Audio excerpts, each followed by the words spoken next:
Რამდენი პირი იბრძოლებს ბათუმის მერობისთვის საკრებულოს მაჟორიტარული მანდატისთვის და რომელმა პოლიტიკურმა პარტიებმა წარადგინეს პროპორციული სიები ბათუმის საოლქო საარჩევნო კომისიაში. თემას ახლა პირდაპირ ეთერში ირინე წუწუნავა განაგზობს. ირინე, გისმენთ.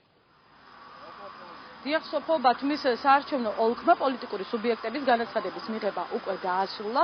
დღეისთვის არსებული ინფორმაციით ადგილობრივი თვითმმართველობის არჩევნებში 16 პარტია მიიღებს მონაწილეობას.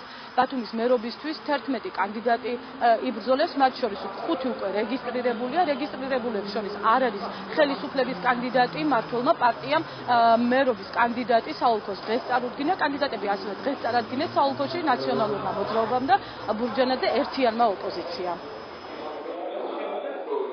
16 პარტიას ყავს 11 მერობის კანდიდატი. ესე იგი 5 პარტიას არ ყავს მერობის კანდიდატი და მერობის კანდიდატი ქალაქში გვეყოლება 11 კანდიდატი სულ.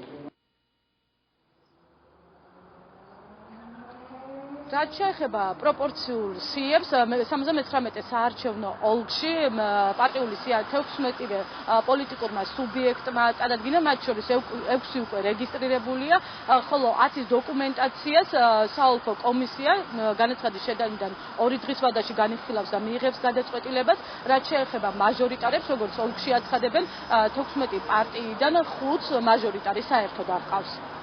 6 პარტიის პარტიული სია უკვე არის რეგისტრირებული, 10 პარტიას ჩვენ 2 დღის განმავლობაში გავივლით, ბოლო ვადა გვაქვს 18 მაისი. სავარაუდოდ ის 10 პარტიას დარეგისტრირდება. ჩვენ გავივლით როგორც სიებს, ასევე მაჟორიტარების საბუთებს და რაც თავარია სააღრიცხვო ბარათებს, იმიტომ რომ ყველა კანდიდატის ხელმოწერა უნდა იყოს თანხმობაზე, რომ მან მიიღოს არჩევნებში მონაწილეობა.